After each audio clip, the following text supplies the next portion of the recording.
기기묘묘 속 첫 번째 영화 불모지의 이탁 감독님, 그리고 마지막을 장식한 불안은 영혼을 장식한다의 김동식 감독님, 장준희 배우님, 그리고 김채용준 배우님 이렇게 나와주셨습니다. 안녕하세요. 안녕하세요. 네, 네분 차례로 소개와 인사 말씀 부탁드릴게요.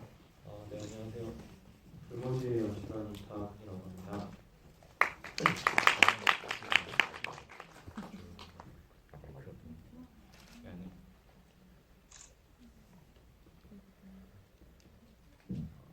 안녕하세요. 불안한 영혼을 잠식한 연출한 김동식입니다.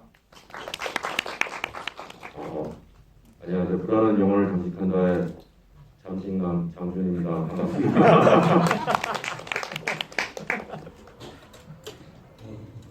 처음 들어봐가지고 너무 당황해.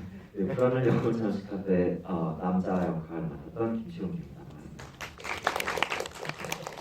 네, 여러분 오늘 카카오톡 오픈 채팅방 운영을 하고 있거든요. 카카오톡 오픈 채팅 검색에 들어가셔서 기기묘묘 시네마톡 검색을 하셔도 되고요. 앞에 있는 QR코드로 접속을 하셔도 편리하겠습니다.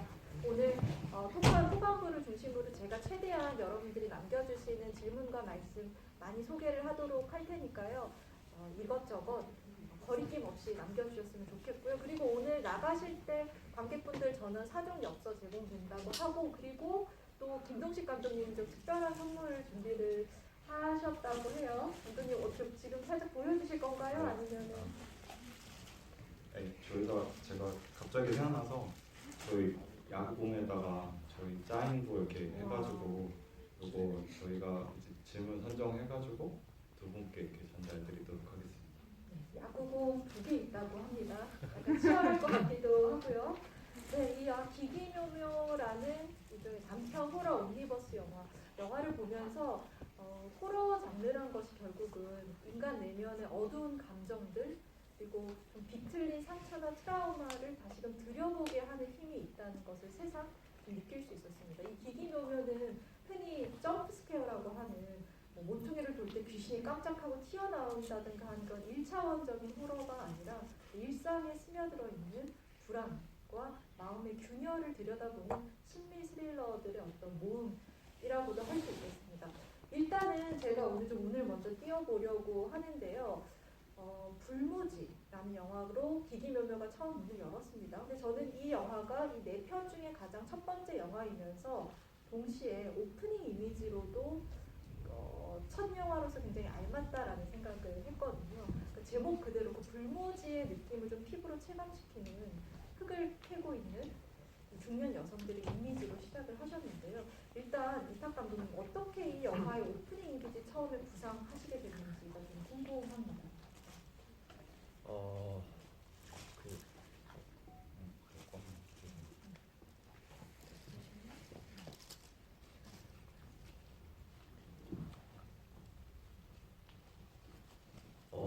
오프닝을 굉장히 좀 고민을 많이 했던 것 같아요. 이게 제가 트리트먼트를 쭉 써본 결과 이 이야기를 시나리오로 옮겼을 때 굉장히 많은 분량이 나올 게 너무 자명했고, 저희가 단편 영화를 만들다 보니까 어쩔 수 없이 시간이라는 것에 제한을 받게 되는데, 제가 영화를 하면서 가장 좋아하는 게 사실 몽타주예요. 이게 시간과 공간을 엄청나게 압축하면서 굉장히 많은 정보들이 이제 관객분들께 전달을 할 수 있잖아요. 그래서 이 전사를 구구절절히 설명을 하는 것보다 몽타주를 이용해서 영화를 진행시키는 게 최우선이라고 생각을 했고, 그리고 좀 저희 음악 감독님이 좀 힘드셨던 게, 제가 저희 1신을 쓰고 한 촬영 3달 정도 전에 저는 이런 영화를 찍을 건데 음악을 미리 만들어 주세요. 그리고 3달 후에 이제 확인을 했는데 너무 좋아가지고 그 음악이 지금 거의 그대로 들어가는 상태거든요. 그래서 너무 좋아서 그 로케이션을 돌면서 계속 그 음악을 들으면서 이제 로케이션을 찾아봤고, 여담이지만 저희 조 감독님하고 촬영 감독님이 음악이 너무 의심스러우니까 좀 꺼질 수 없겠냐고, 그래서 뭐 되게 계획적으로 좀 접근을 했던 것 같아요. 저도 이 불모지 오프닝을 보고 있으면 감독님께서 영화 몽타주에 대한 어떤 선호 그리고 몽타주에 대한 욕심이 있는 분이라는 걸 느낄 수 있는 그런 오프닝이었고요. 어떻게 보면 지금 한국 영화가 좀 잊고 있는 자질이라는 생각도 드는데 그게 이 영화의 주제를 옮기는데도 첫 포문을 열면서 어떤 감각을 좀 일깨우는 역할을 해주지 않았나라는 생각도 들었습니다.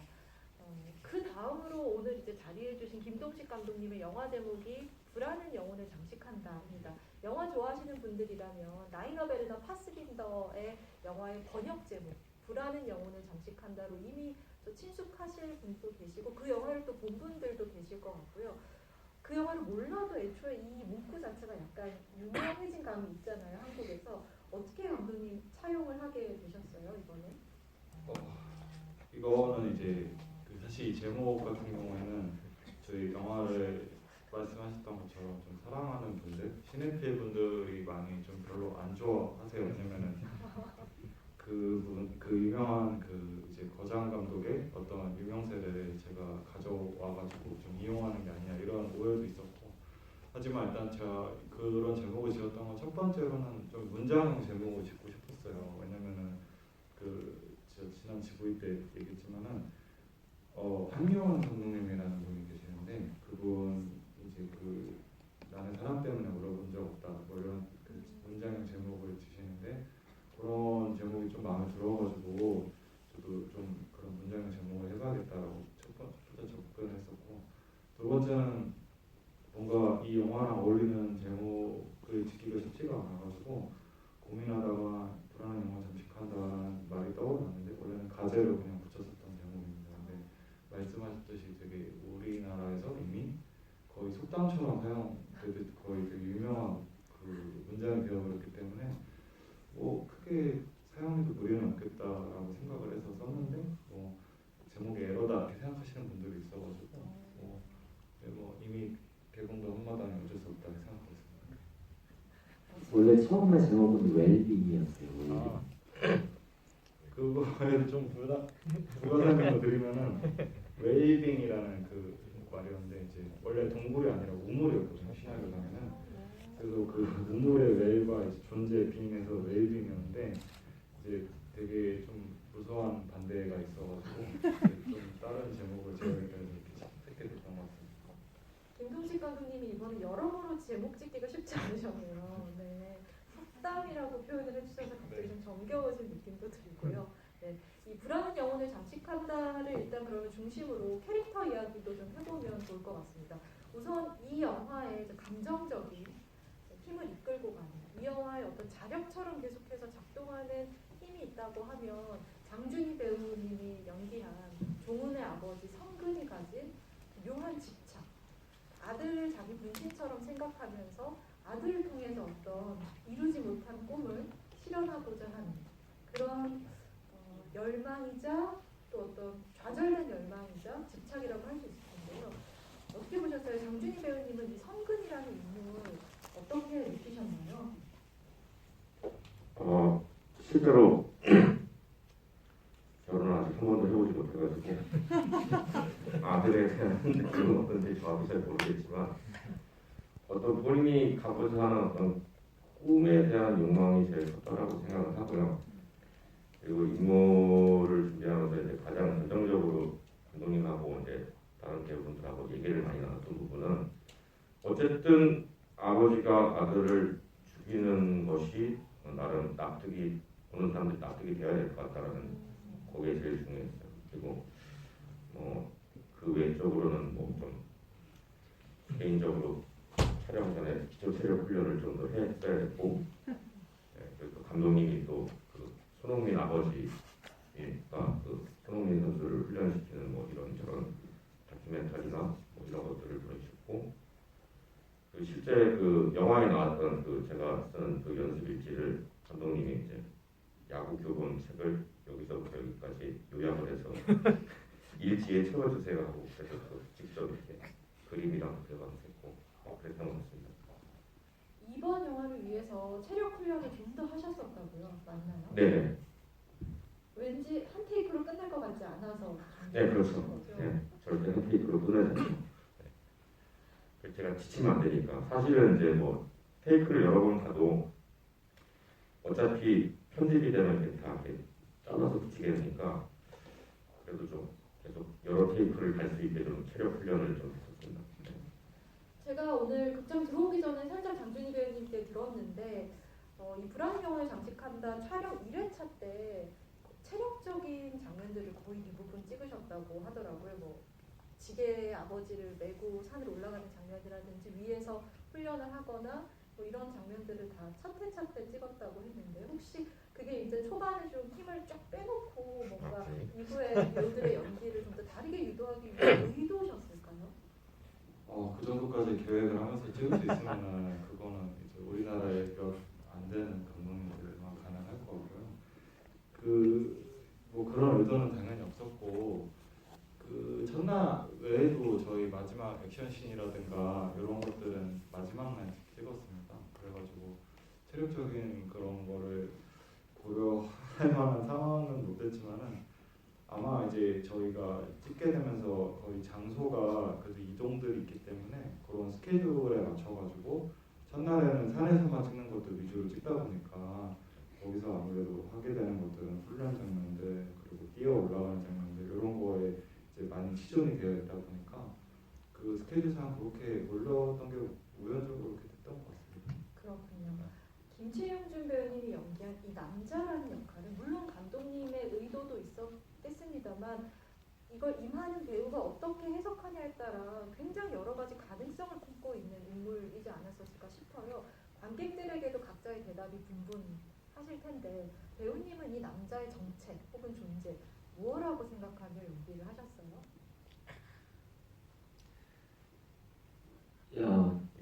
이제 GV를 할 때마다 받는 질문이긴 한데 이게 아직도 뭐라고 이렇게 명확하게 이제 얘기하지는 못하는 것 같아요. 근데 저는 이제 마녀 같은 존재라고 저는 이제 이게 좀 뭐 이해하기도 이야기하기도 편하니까 그렇게 얘기는 하지만 감독님은 그건 아닌데라고 하세요. 아직까지도 좀 얘기하기가 정확하게 어떤 명확한 단어가 없는 그런 존재인 것 같아요. 네. 영화를 보고 있으면 어느 순간부터 약간은 그 현실성이 좀 비틀리는 것 같은 느낌이 들 때가 있거든요. 이를테면 장준희 배우님이 연기한 성근이라는 인물이 어떻게 보면 이 낯선 남자를 집에 들여와서 너무 아무렇지 않게 대접을 해주고 저녁에는 막 자기 얘기도 거리낌없이 하는 것을 보면서 여기서부터 어딘가 좀 우화적인 전개가 시작되는구나 하고 어떤 관객분들은 좀 눈치를 채기도 하셨을 것 같아요. 그러니까 이를테면 감독님은 혹시 이 남자의 존재를 약간은 조금 더 초현실적인 어떤 상징처럼 그리고 싶으셨던 거겠죠? 내면의 불안이라든가. 이제 어떤 지금 배우님께서 이제 마녀라고 하셨는데 저는 맨 처음에 썼을 때 어떤 이제 뭔가 뭐 불안이라든가 그런 좀 추상적인 개념의 뭐 화신 이렇게 생각하지는 않았고요. 뭔가 그 산에 사는 어떤 정령 같은 존재인데 이제 이들의 뭔가 악의 기운을 먹고 자라나는 그런 존재라고 생각을 했거든요. 실제로 이제 죽어가던 남자가 이제 그 부자 사이가 이제 그 악화가 되기 시작하면서 그 기운을 먹고 다시 건강해지는 얘기이기 때문에 그래서 뭐 근데 결국에는 관객분들이 해석하시는 대로 이렇게 봐주시는 게 맞지만은 이제 누군가는 이거를 곡성의 비유를 많이 하시는데 제가 이 곡성을 조금 요거는 얘기해야 될 게 곡성을 이렇게 참고 하려고 하진 않았습니다. 그렇게 오해를 하시는 분들이 있는데 애초에 이제 기획 의도라든가 이런 게 제가 생각했던 존재가 있었고 뭔가 외계인과도 비슷한 그런 존재를 원래는 생각을 했었기 때문에 그게 이제 뭔가 극적으로 좀 이렇게 그 요소를 가미하고 한국적인 것들을 가미하다 보니까 좀 이렇게 뭔가 악마 같기도 하고 그렇게 변한 게 아닌가 생각했습니다. 불안의 형성. 네. 감독님께서 신화적인 어떤 이야기 구조나 그 이야기의 설정 자체에 원래 좀 매혹이 있으셨던 것도 같네요. 말씀을 들어보니까. 네. 네. 영화 보면서 좀 재밌었던 부분 중에 하나는 이 장준희 배우님이 연기한 성근이라는 인물이 사실 아들에게는 어떻게 보면 굉장히 공포스러운 아버지일 수도 있고 또 워낙 호러 스릴러 장르에서는 배우의 연기가 좀 컨셉추얼해지는 경우도 있기 마련인데 준희 배우님께서 너무나 일상적인 톤 앤 매너로 어떻게 보면 사람 좋아 보일 정도의 네, 굉장히 자연스럽게 그 리듬을 가져가셨어요. 혹시 여기 어떤 의도가 있었을까요? 그런 의도는 없었고요. 아까도 말씀드렸지만 한 번도 해본 적도 없기 때문에 그냥 제가 가장 사랑했던 것들에 대한 기억들을 좀 했던 것 같아요. 네. 만약에 내가 이걸 잃었을 때 어땠을까? 네. 그것이 뭐 어떤 뭐 물건이 될 수도 있고 사람이 될 수도 있고 네. 그런 식으로 접근을 했던 것 같고 그리고 사전에 이제 그 촬영 전에 감독님하고 이제 김치영 배우하고 김학석 배우하고 굉장히 얘기를 많이 했어요. 굉장히 낮에 만나서 얘기하다 보면 새벽이 되고 뭐 그랬으니까. 네. 그래서 오히려 현장에서는 이제 뭐 디렉팅이 거의 없고 그냥 뭐 타이밍이나 뭐 위치 정도만 있었고 이미 사전에 이제 다 이제 어느 정도 합의가 되어 있었기 때문에 현장에서 생기는 어떤 변수들에 대해서 또 다른 실험들을 또 다양하게 했던 것 같아요. 네, 그래서 사실 뭐 지금 지나고 나서 보면 이제 또 그때랑 시간이 지났으니까 아쉬운 부분들이 보이지만 그때 막 끝났을 때는 전혀 할 거 다 하고 왔다 이런 느낌이었어요. 네, 그래서 촬영 끝나고 이제 서울 올라올 때도 저는 이제 다 토해놓고 갔으니까 감독님이 예쁘게 붙여주세요 이러고 올라왔던 것 같습니다. 그렇군요. 이 영화 속에 김치영준 배우님을 보면 그러니까 굉장히 사실은 개성 있고 눈길을 사로잡는 마스크 소유자이시고 그게 이 영화의 역할과 또 엄청난 시너지를 냈다는 걸 많은 분들이 느끼실 것 같은데요. 그러니까 눈빛을 보고 있으면 굉장히 나른하게 아무 생각이 없는 것 같기도 하고 혹은 무언가 꿰뚫어 보고 있는 것 같기도 하고 무언가 어떤 신비로운 능력의 존재인지 아니면 정말 그저 광인인지 구분할 수 없는 그 눈빛을 보여주세요.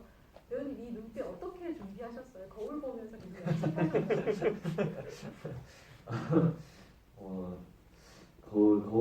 거울은 안 봤는데 뭐 이제 준희 선배님이 말씀하신 것처럼 준비를 굉장히 좀 오래 하고 열심히 했던 것 같아요. 감독님도 이제 제가 썼지만 잘 모르겠어요. 어떻게 해야 될까요? 라는 이야기를 하시면서 촬영 한 2~5달 전부터 같이 생각을 되게 많이 하고 같이 이야기를 되게 많이 하고 그럼 이런 걸까요? 그쪽 방향이 맞는데 그건 아니에요. 뭐 이런 되게 정말 그 애매모호한 이런 색일까요? 그 계열의 색이 맞긴 한데 그 색은 아니에요. 뭐 이런 그래서 굉장히 오래오래 디테일한 작업을 거쳤던 것 같고 일단 원래 처음에 이제 동굴에서 발견되지만 이제 초고에서는 원래 우물 안에 나체로 버려진 남자였거든요. 네, 그때에 그래서 뭔가 어쨌든 아사 직전의 사람을 표현을 해야 되니까 살도 되게 많이 뺐어요. 그래서 지금 이 보신 게 제가 52kg 정도의 몸무게로 이제 촬영을 하고 그런 것들도 이제 계속 준비를 하고 손톱도 안 자르고 기르고 머리도 막 손가락으로 자른 것 같은 머리인데 사실은 그 샵에 갔어요. 샵에서 그런 머리를 해주세요. 그래가지고 선생님이 어떻게 하는 거지? 감독님이랑 같이 자르면서 그랬던 그렇게 만들어진 인물인 것 같아요. 남자는 이렇게 만들어졌죠. 네. 감독님 이게 원래 우물이었다가 동굴이 된 이유는 현실적인 로케이션의 이유이겠죠? 저희 아버지가 건축을 하시는데요. 이제 제가 우물을 팔려고 이제 같이 팔려고 이제 아버지랑 사는 그 집을 다녔는데 몇 미터 팔 거니 3미터 하니까 이제 미친놈이라고 위험하니까 무너질 수도 있으니까 그래서 어떡하지 하고 있는데 이제 저희 집 근처에 진짜 믿기지 않지만은 일제시대 때 동굴이 있습니다.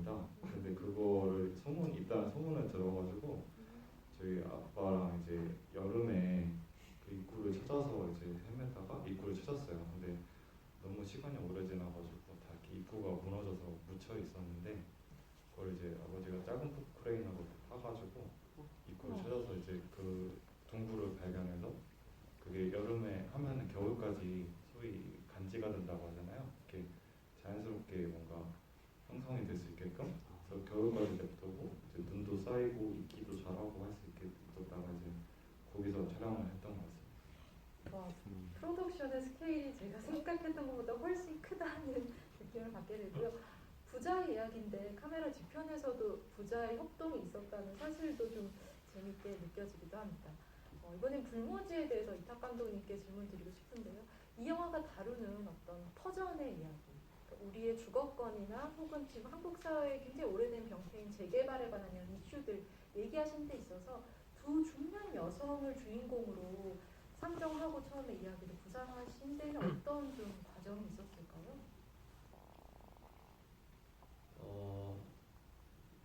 별로 고민의 여지가 없었던 것 같아요. 고민의 여지가 없었고 너무나도 그냥 당연한 거였던 것 같아요. 당연히 여자 두 명이서 했어야 됐고 근데 이제 곰곰이 돌이켜서 생각을 해보니까 저희 집이 모계 사회거든요. 이제 어머니의 영향력이 훨씬 강한 집인데 보통 엄마가 맞아요. 보통 엄마가 맞고 엄마 말씀이 맞다. 네, 대부분 아빠가 틀리고 그래서 이제 그게 되게 뭔가 영화에도 자연스럽게 녹여졌던 것 같고 이 오민혜 선배님이 연기하신 사업댁의 어떤 레퍼런스가 사실 저희 엄마였어요. 저희 어머니였고 아버지가 뭐 저렇게 나쁜 사람은 아니지만 뭐 어느 정도는 참고를 했던 그런 게 이게 어떻게 보면 경제 논리에 부패된 기성의 세계와 평생 흡질만 하면서 살아왔지만 인간다움을 유지한 어떤 여성들 간의 대결 구도가 모종의 대결 구도가 형성이 되는데 그러면 이제 말씀하신 것처럼 그 서원댁의 선택은 감독님께서 자라면서 어머니께 보고 배운 어떤 가치관의 자연스러운 반영인 거겠네요. 네, 되게 그런 것 같아요. 이게 이제는 엄청나게 유명한 대사가 돼버렸지만 저희 어머니의 그런 신조 가운데 하나가 우리가 돈이 없지 가오가 없냐 약간 이런 느낌이셔가지고 그게 자연스럽게 반영이 됐던 것 같습니다. 그렇군요.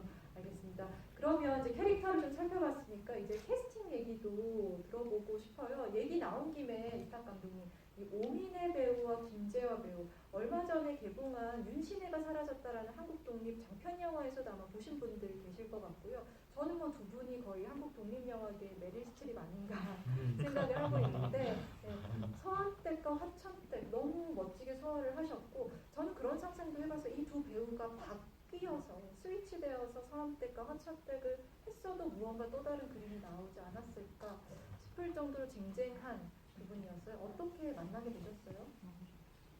오민혜 선배님 같은 경우에는 그 김덕근 감독님의 나의 세라씨라는 영화를 보고 너무 이제 감명을 받아가지고 이제 아는 촬영 감독님께 부탁을 해서 이제 소개를 받았고 김재환 선배님 같은 경우는 제가 그 하정우 선배님 감독님의 그 롤러코스터라는 영화를 굉장히 늦게 봤어요. 한 17년도, 18년도에 봤는데 너무 재밌었고 정말 개인적으로도 너무 좋아하는 영화인데 거기서 이제 승무원으로 나오시는 재환 선배님을 보면서 저 너무 무서웠어요.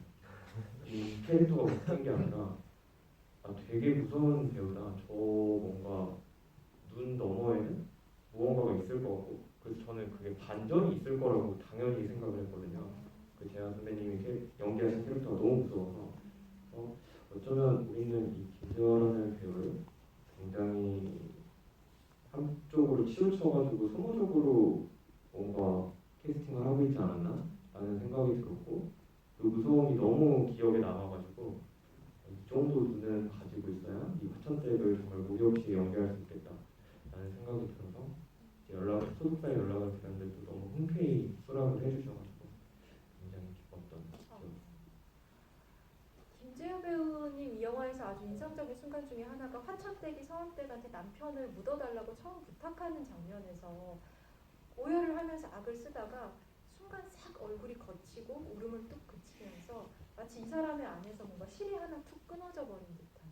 그래서 마음을 딱 접고 돌아서는 그 장면의 연기 호흡이 정말 굉장했습니다. 그래서 저는 이 장면 보면서 이 자세한 그 리듬이 시나리오에 다 이렇게 명시가 되어 있었던 걸지 아니면 배우님의 해석이 많은 영향을 끼친 것일지 궁금하더라고요.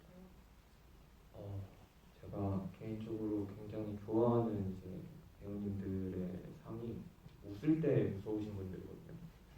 그게 저는 정말 엄청 좋아해요. 웃을 때 무서운 분들이 있는데 재환 선배님한테 꾸준히 그거를 뭔가 요청을 했었던 것 같아요. 저는 선배님이 웃는 얼굴이 너무 무서워요. 그러니까 꼭 우리 그거를 활용했으면 좋겠다라고 말씀을 드렸고, 처음에는 하천택이라는 인물을 되게 어려워하셨어요. 그러니까 이해가 안 간다. 조금만 더 자세히 설명을 해달라. 그래서 그런 미팅을 굉장히 많이 갔던 차에 뭔가 이렇게 대화로 설명을 하는 것보다는 조금 다른 방법을 택해서 이 하천택이라는 인물이 어렸을 때부터 성인이 될 때까지의 일대기를 다룬 짧은 소설을 써서 선배님한테 이제 드렸거든요. 이 사람이 이런 사람이고 이런 아픔이 있었고 지금까지 왔을 때 이런 삶을 살았다 하고, 선배님이 그걸 보고 다음 리딩을 했을 때 정말로 이제 화천택이 돼서 오시더라고요. 그때 처음 확신을 했던 것 같아요. 이제는 됐다. 이제는 내가 뭔가 더 이상 터치를 하는 것보다 이분이 이거를 자기 내면에서 체화를 하는 게 훨씬 중요한 것 같다라고 생각해서 그 이후부터는 거의 뒤질 수는 없었던 것 같아요. 그 일종의 짧은 소설을 쓰신 감독님도 대단하시네요. 이번에는 김동식 감독님께 여쭤볼게요. 성근과 이 남자, 이 역할을 장준희 배우님 그리고 김치영준 배우님 이분들이 잘 해내겠구나, 이분들이어야만 한다라고 어떤 포인트에서 느끼셨는지 궁금해요. 준희 선배님 같은 경우는 그 장래난민이라는 단편 영화가 있습니다. 한가람 감독님 영화인데 제가 거기 제작부로 갔었는데 이제 거기서 이제 실제로는 처음 뵀었고, 그 이제 제가 원래 같이 작업할 때 그 이제 어떤 사람의 태도라고 해야 되나요? 성격 이런 거를 가장 우선시 보는데 되게 사실 찍으면서 얼마나 힘들어요. 근데 거기서도 짜증난 거 안 내시고 되게 묵묵히 뭔가 이 현장을 지키고 계시는 모습이 일단 저는 너무 듬직했고. 하실 말씀이 많으신 것 같은데. 그래요? 근데 일단 준희 선배님 그 아까 이제 웃는 게 무섭다고 분명히 말씀하셨는데 저기 할머니와 돼지머리라는 그 영화가 있습니다. 거기 보면은 그 캐릭터 이계인이었나요? 중계인이라는 캐릭터로 나오는데 그때 뭔가 그 모습이 되게 강렬하게 있어서 이제 제가 아마 그때쯤에도 이 영화 시놉시스가 머릿속에 있었을 텐데 제가 계속 따라다녔어요. 꼭 같이 해달라고. 그때부터 해서 이제 연이 돼서 나중에 했던 것 같고, 그리고 김청주 배우님 같은 제가 경우는 빌었습니다. 용주 배우님 같은 경우는 제가 빌었어요. 쫄랐어요. 네, 그 이제 같이 뭔가 작업을 할 때 이제 얼마나 열심히 할까에 대해서도 있지만 사실 그 남자 캐릭터는 굉장히 찍기 힘들거든요. 여기 이제 전라 그 노출도 있지만은 이 힘든 것들을 견뎌낼 수 있는 사람이 그 있어야 되는데 그거를 의지가 없으면 할 수가 없거든요. 아무리 그 저기 잘해도 제가 만약에 하라고 했을 때 안 된다고 하면 이제 그런 것들이 좀 걱정이 됐기 때문에 그런 이제 영화를 대하는 태도, 작업을 대하는 태도가 되게 일단 가장 마음에 들어서 같이 하게 됐다고 생각하고 있습니다. 그 사이에 지금 토크 진행하는 동안 정말 많은 분들이 영화의 주제나 또 독립영화 만들기에 대해서 그리고 또 엔딩까지 아주 좋은 질문 많이 남겨주셔서요. 이제 슬슬 관객분들이 남겨주신 질문 소개를 하려고 합니다. 김동식 감독님 지금 들려주신 이야기에 이어서 이 질문부터 좀 소개를 하면 좋을 것 같아요.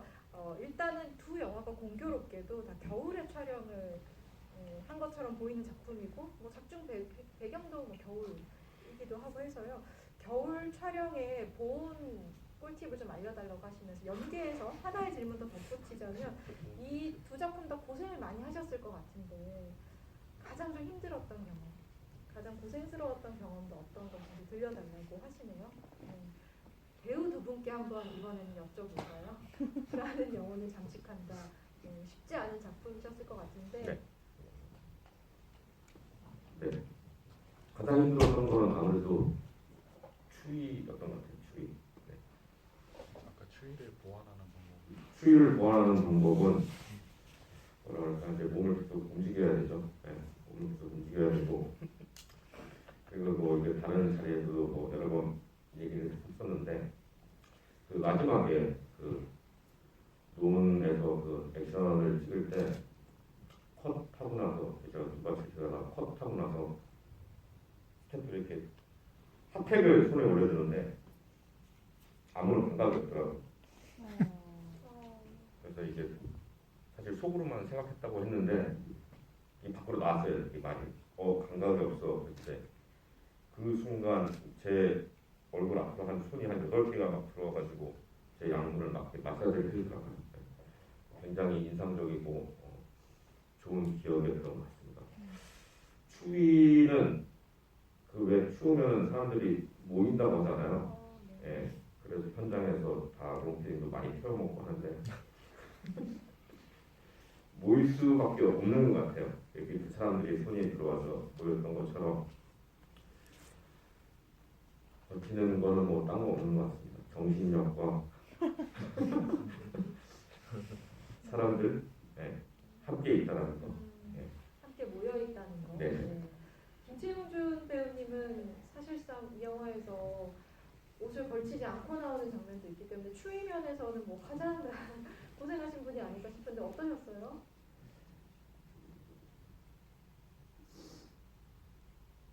그렇게 얘기하면 제가 좀 더 고생한 것처럼 이렇게 해서 포장할 수 있겠지만 사실은 방금 말씀하신 그 날이 가장 추웠어요.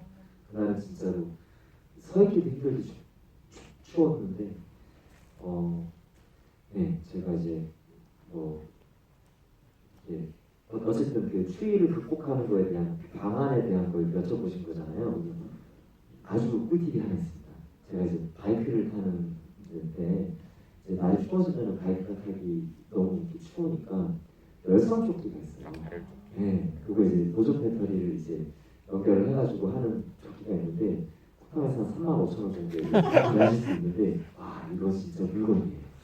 요거는 전원을 안 켜더라도 저게 이 안에서 이제 열이 나가지 않도록 설계가 되어 있는 거라 되게 따뜻하고 이제 나체신을 찍을 때는 저희 이제 분장팀이랑 연출팀이 너무 제작팀이 이게 준비를 너무 잘해주신 게 그 발목까지 내려오는 이제 롱패딩 안에 핫팩을 다 이렇게 빼곡히 붙여주셔가지고 이제 찍고서 컷 할 때는 그거 이제 항상 이렇게 덮어주었는데 이게 너무 아플 정도로 뜨거워가지고 그래가지고 이제 슛을 갈 때 이제 벗는 게 오히려 시원할 정도로 너무 이렇게 잘 준비를 해주셔서 물론 이제 발이 이제 사실은 몸 추운 것보다 발바닥이 이제 지면에 닿을 때마다 너무 아프더라고요. 아플 정도로 이제 좀 차가웠고 그 외에는 너무 준비를 잘 해주신 현장이어서 아마 질문 남겨주신 분도 영화를 만드시는 분 같아요. 그래서 겨울 촬영의 어떤 비법을 좀 물어봐 주신 것 같은데 열선 조끼 도움이 된다고 하고요. 네, 그리고 김치용준 배우님 향해서 항공주 때 인상적으로 봤다가 지금 다시 그래서 반갑다는 말씀도 남겨주셨고요. 또 하나 이 영화에서 남자가 다시 살아 돌아올 때 그 방식이 좀 독특한 이미지를 만들어냈죠. 이건 감독님께 아마 여쭤봐야 할 것 같은데요. 되살아 나올 때 다양한 방법이 있었을 텐데 아궁이에서 걸어 나오도록 하신 의도가 있었다면 어떤 것일까요?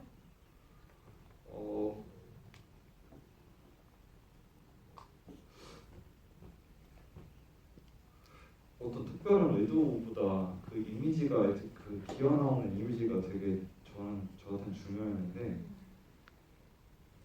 아궁이 말고 딴 거 생각을 안 했어서 잠깐만요.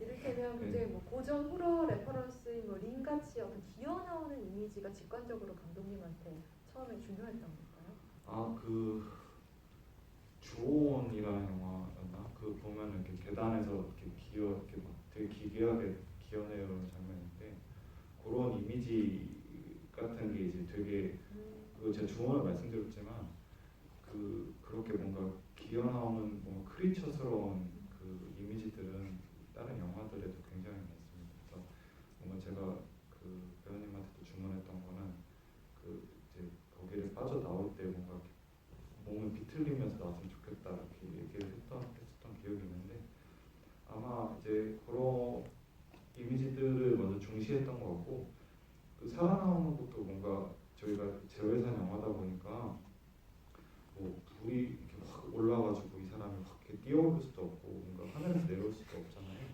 그래서 그런 현실적인 이유들을 제가 생각을 하면서 되게 이 일이 아무렇지도 않게 일어났으면 좋겠다라는 게 가장 컸습니다. 그래서 그 씬도 찍을 때 컷들도 되게 정적이고 그 뭔가 어떤 음악이나 이런 것도 다 배제하려고 했거든요.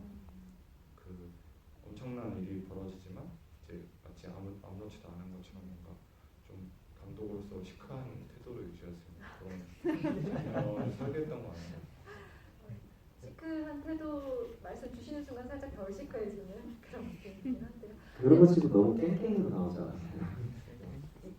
이러면서 나와가지고 두 분 말씀처럼 이게 호러적이라기보다는 오히려 앞서 저희 이야기했던 오히려 좀 더 차라리 원시적인 신화의 이미지에 가까워 보이는 느낌. 아마 흑백의 화면도 거기에 좀 더 힘을 보태지 않았나 싶고요. 얘기 나온 김에 관객분께서 흑백 화면에 대한 질문도 주셨어요. 네. 이 불안한 영혼을 장식한다라는 영화 왜 흑백이어야 했을까요? 그 이제 이거는 굉장히 많이 질문해 주셨는데 저희 어렸을 때 비디오 같은 거 보면은 이제 4대3 TV에 굉장히 어렸을 때지만 그런 데서 나오는 뭔가 그 완전 고전 영화 느낌을 내고 싶었고 그래서 되게 화면에 필름 그레인이라든가 이런 화면 비율이라든가 그리고 프로덕션 디자인 자체도 좀 이렇게 좀 옛날스럽게 가려고 노력을 했고 그리고 두 번째는 그 시골에 가면은 이제 잡스러운 색깔들이 있습니다. 예를 들면 그 저희 지붕 같은 것도 슬레이트가 막 파란색이라던가 아니면은 그 뭐냐 저기 철망 그게 뭐냐 그 초등학교 앞에 가면은 이렇게 형광 녹색의 철망 같은 게 있는데 그런 것들이 시골에도 있는데 그런 색깔이 영화랑도 너무 어울리지 않는 것 같고 좀 그런 것까지 통제할 만한 그런 미술 예산도 없었기 때문에 그래서 아예 저기 색을 배제해가지고 흑백으로 가자 이렇게 됐던 것 같습니다. 엔딩 이야기로 이렇게 쭉 이어가 보면 좋을 것 같은데요. 불모지에 관해서도 엔딩 장면에 대해서 두 분 정도 비슷한 질문을 주셨어요. 이제 시체를 불태우고 또 그 뼈를 갈아서 정말 말 그대로 갈아서 뼈가루를 불모지에 뿌리는 이 장면인데요. 왜 땅에다 그 뼈가루를 묻을까부터 시작해서 그 뼈가루를 묻는 방식, 띄엄띄엄 자리를 옮겨가면서 두 여자가 협업을 해나가서 물을 뿌리고 타고 묻는 그 장면, 감독님 이 영화에서 어떤 의미라고 볼 수 있을까요? 영화를 편집을 다 하고 이제 후반 작업을 할 때 좀 놀랐어요. 저는 이게 엄청난 비극이라고 생각을 했는데 저희 음악 감독님이 너무나도 밝은 음악을 붙여 넣어주신 거예요. 처음에 음악의 의도는 뭐냐라고 물어봤을 때 해피엔딩이잖아요 라고 말씀을 하셔서 굉장히 당황을 했고 그 순간 영화를 잘못 찍었다 잘못 만들었다 그런 생각이 좀 들었어요.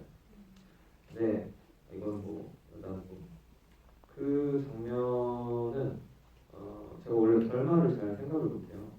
그러니까 이야기를 아직 뭔가 매듭 짓는 그런 능력이 좀 부족하다고 생각이 드는데 첫 씬을 쓸 때 결말이 생각이 났어요. 너무나 당연하게 이렇게 끝나야 되지 않을까라고 생각이 났고 그렇게 무조건 멀어져야 했던 것 같아요. 인물들이 카메라에서 멀어져서 조금이라도 여운이 남아야 되고, 그래서 원래는 이제 저희가 이렇게 개봉을 해서 각 편의 엔딩 크레딧을 볼 수는 없지만 이 영화 불모시의 엔딩 크레딧이 나올 때 그 새소리가 그대로 계속 이어지거든요.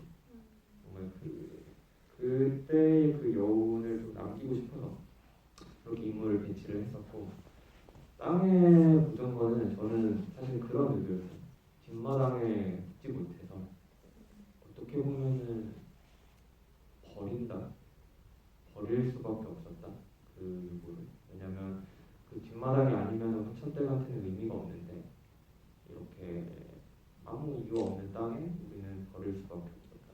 왜냐면 화천댁은 결국 졌기 때문에, 남편한테 패배했기 때문에 그럴 수밖에 없었다는 이유로 네, 마지막 씬을 좀 구성했던 것 같습니다. 실은 저도 어떻게 보면 지금 감독님이 말씀해 주시는 것보다는 엔딩의 이미지를 좀 더 희망적이고 어떤 연대의 가능성에 대한 밝은 이미지도 함께 느끼면서 보았던 것 같습니다. 아마도 그 이유는 두 여성의 너머로 해가 떠오르고 있는 그 시간대 때문이기도 할 것 같은데요. 어떻게 감독님 이 장면은 핵될 때 딱 맞춰서 한 번만에 찍으신 장면일까요? 저희 총 회차가 5회차였는데 원래는 이제 촬영 계획표상에는 새벽 4시부터 그 촬영을 준비를 해가지고 5일 내내 이제 갇힌 장면을 찍는 거였어요. 근데 저희 촬영 감독님이 이제 하루는 재워야 된다.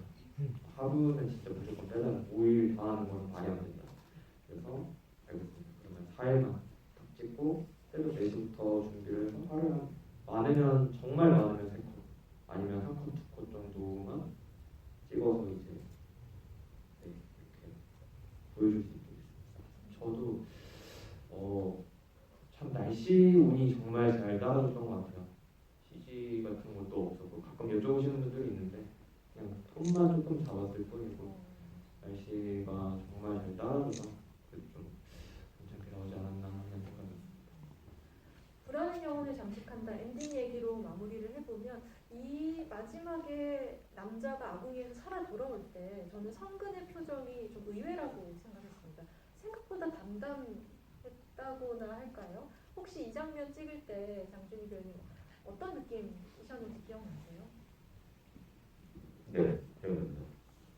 그게 이제 그 감독님의 의도라고 이제 사전에 얘기가 돼서 이건 감독님이 설명해 주신 것 같은데, 네, 근데 뭐 사전에도 뭐 얘기할 때 뭐 과연 아들이 돌아오지 않았을 때에 대한 어떤 이것을 반응을 할 것인가 말 것인가 뭐 이런 얘기를 하다가 도와주세요. 어떤 분들은 이제 저 남자에게도 아버지가 메이저 리그 교육을 시켜가지고 생각하실 수 있을 것 같아요. 아, 처음 들어봤어요. 엔딩에 대한 새로운 말씀을 거. 해주시죠. 네. 일단은 제가 이제 성근의 뭔가 이제 사실 영화를 볼 때 저희는 이미지를 보면서 어떤 생각을 할까 유추를 하게 되잖아요. 그래서 이제 그 배우가 어떤 생각을 가지고 있는 거는 저는 사실 이제 연출할 때 별로 그렇게 중요하게 생각하지 않습니다. 어쨌든 외부로 보여지는 게 중요하기 때문에.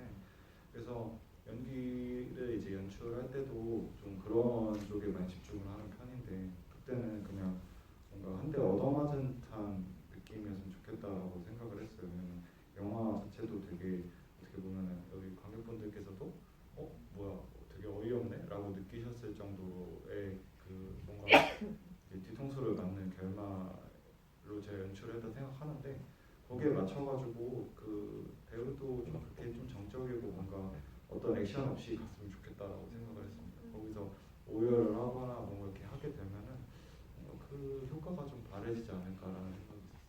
음악이 그래서 음악도 음악은 이제 여기는 이제 그완 딱 한자가 뜨면서 띵 하면서 끝나게 되지만 원래는 그 저기 되게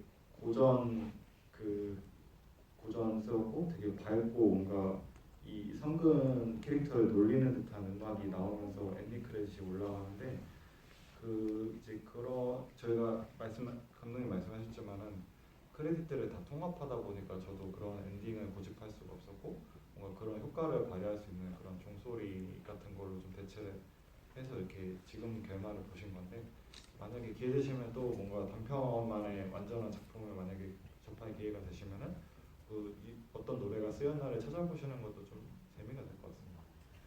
맞습니다. 마지막 장면에서 김채용준 배우님이 연기한 남자의 얼굴을 보고 있으면 마치 그 한바탕 어떤 소란 이후에 그 풍자로 마무리되는 옛날 설화의 그 감수성을 느낄 수 있었던 것 같아요. 방금 설명해 주신 음악 얘기를 들으니까 확실히 그런 요소가 있었다는 걸 좀 추측을 해볼 수 있을 것 같습니다. 묵직한 질문을 주셨는데 사실 존속 사례라는 수위 높은 주제에 대한 설득력을 갖춰야 하는 점이나 촬영 중 부상이 있을 수 있는 점이나 또 독립 영화를 어려운 악조건 속에서 만든다는 것 자체가 어떻게 보면 제작진들에게 그러니까 제목을 활용하자면 불안의 요소가 많은 프로덕션이 아니었을까 싶은데 배우분들이나 감독님께서 촬영 중에 문득 불안에 흔들리거나 잠식되는 순간이 없었는지 물어봐 주셨어요. 사실 이렇게 그 관객분들 앞에 나서가지고 지금 뭐가 이렇게 있어 보이는 얘기도 하고 감독이라는 얘기도 듣고 하지만 사실은 저희가 영화를 찍는 순간 참 쉬운 순간이었고 이제 참 한 짓이 못 된다 싶은 순간들이 굉장히 많습니다. 자존감을 바닥치는 일도 많은데 그래서 뭐 어느 순간이 불안했냐 이렇게 말씀을 만약에 그러니까 이렇게 물어보신다면은 그냥 영화를 만들어지는 순간까지 굉장히 많은 사람마다 보는 게 굉장히 다르니까 거기서 선택을 해야 되는 순간들이 되게 저한테는 어려운 것 같고 특히나 이렇게 어려운 프로덕션 이런 프로덕션 같은 경우는 되게 말씀하셨듯이 되게 위험한 일도 많고 준비해야 될 것도 많고 한씬 한씬 쉬운 것들이 없어서 준비만 하면서 이제 준비하고 실험하고 계획하면서 시간을 보냈던 것 같은데 거기서 발생하는 그 변수들이 있잖아요. 예를 들면 저희 아궁이 기어 나올 때 배우님이 이제 살갗 같은 게 이제 많이 까진다거나 아니면은 눈이 폭설이 내린다거나 뭐 그런 것들이 아무리 준비해도 발생하는 변수고 또 힘들게 영화를 그렇게 만들어도 영화를 보신 관객분이 나는 잘 모르겠어 이렇게 얘기하는 순간들이 분명히 오는데 그런 것들을 이렇게 잘 견뎌야 되는데 그게 매번 쉽지가 않거든요. 그래서 그런 순간들이 아마 저한테는 가장 힘든 순간들이 아닐까. 그리고 이제 그 논밭 이런 이제 그래도 액션씬이었잖아요. 근데 준희 선배님이 그런 거 합도 좀 경험이 많으시다 보니까 많이 이렇게 짜주고 하셨고 대체적으로 그게 이제 프로덕션 준비를 되게 많이 잘해주셨어요. 네, 알겠습니다. 그러면 오늘 시간 관계상 GV 슬슬 마무리하도록 하겠습니다. 마치기 전에 오늘 김동식 감독님이 야구공 2개 준비를 해주셨는데 제 생각에는 김동식 감독님과 이탁 감독님이 각각 한 분씩 꼽아주시면 어떨까요? 네. 두 편의 영화에 대해서 인상적인 질문 남겨주셨던 한 분씩 질문을 얘기를 해주시면 제가 지금까지 나온 질문들 중에서 어떤 게 기억에 남으셨어요? 제가 채팅방에서 어떤 분 질문인지는 이름을 찾아서 이따 말씀을 드리도록 할게요. 엔딩? 불모지는 엔딩에 대해서 질문 주신 분이 계셔서 그것도 괜찮을 것 같고요. 불모지 부동점 삼행시는 제가 앞에 나와 계신 분들 너무 곤란하실 것 같아서 차마 삼행시를 시키지는 않았습니다. 네. 김동식 감독님은 어떤 분으로 해주실까요?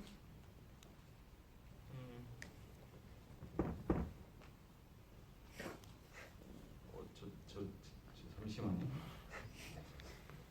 원래 감독님의 의견은 객석에서 손을 드시면 공을 던지겠다는 거예요. 저희가 안전사고 입 발라가면 어떡하나. 저는 K점 하겠습니다. 네, 알겠습니다. 그러면 K점과 불모지 엔딩 관련해서 먼저 남겨주신 HWI님 이렇게 두 분 야구공 받아가시는 걸로 정리를 하겠습니다. 네, 그럼 끝으로 오늘 나와주신 네분 차례대로 끝인사와 앞으로의 계획 간략히 들려주시면 좋겠습니다. 이번에는 김채용준님 배우부터 질문을 가볼게요. 네, 기기묘묘 정말 그 다른 인터뷰도 제가 참여하지 못했던 GV 때도 감독님들께서 또 배우님들께서 이제 하셨던 얘기인데 꿈 같은 순간이라고 상상도 못했던 개봉인데 이렇게 개봉을 할 수 있어서 정말 필름 달인에 너무너무 감사하고 또 이렇게 보러 와주신 관객분들께 진짜 정말 고개 두 번 숙여서 감사하고 네, 앞으로도 좀 많이 좀 이렇게 좀 찍어주시고 계신데 홍보도 좀 해주시면 너무너무 감사하겠고 많이 입소문이 중요하니까 부탁드리겠습니다. 저는 이제 10월에 런던 BFI 영화제랑 로마 영화제를 정순이라는 장편 영화를 다녀오고요. 10월 19일에 MBC 드라마 일당백 집사가 첫 방영을 하는데 제가 첫 번째 에피소드를 맡게 돼서 네, 좀 저의 질질 짜는 모습 보실 수 있으실 것 같습니다. 네, 감사합니다. 네, 오늘 황금 같은 주말에 좋은 날씨에도 불구하고 저희 영화를 보러 와주셔서 감사드리고요. 앞에서 말씀드린 것처럼 이런 단편을 묶어서 개봉할 수 있게 해주신 필름 다른 대표님께도 감사드리고 앞으로 이런 작품들이 잘 돼야 또 다른 단편들도 여러분들께 공개가 될 수 있는 기회가 더 많지 않을까 하는 생각입니다. 저는 이제 다음 주인가 같은 부산 국제영화제에서 또 다른 작품으로 찾아뵐 것 같고요. 내년 3월까지 넷플릭스에서 촬영할 것 같습니다. 오늘 와주셔서 감사드리고요. 건강하게 돌아가시고요. 환절기니까 감기 조심하시고 행복하십시오. 감사합니다. 이제 뻔한 얘기지만은 이제 매년 되게 많은 단편 영화들이 만들어지고 이렇게 개봉할 기회가 이제 오는 것도 쉽지가 않거든요. 그래서 저희는 이렇게 운 좋게 여러분들께도 이렇게 보여드리고 시집이 아트하우스 옛날에 되게 많이 왔었는데 여기서도 상영할 수 있는 게 저한테는 되게 큰 의미를 가지고 있거든요. 저희가 이제 오늘 10월 1일인데 이게 아마 마지막 GV가 될 것 같아요. 이 영화에 또 다른 기회를 기대하고 있긴 하지만 어쨌든 저는 아까 이제 영화를 만들면서 굉장히 힘들다라는 말씀을 드렸는데 이제 만들면서 거의 몇 안 되는 즐거운 순간이 관객과 이렇게 만나는 게 아닌가 싶습니다. 그래서 이 순간이 굉장히 저한테도 의미가 깊고 행복한 순간인데 저한테 의미가 깊은 만큼 이제 관객분들도 오늘 좀 이렇게 찾아주신 거 기억해 주시고 저희 앞에 있는 이제 4명 포함해가지고 다른 감독님들의 영화 그리고 다른 배우님들 이렇게 기억해 주시면 감사하겠습니다. 감사합니다.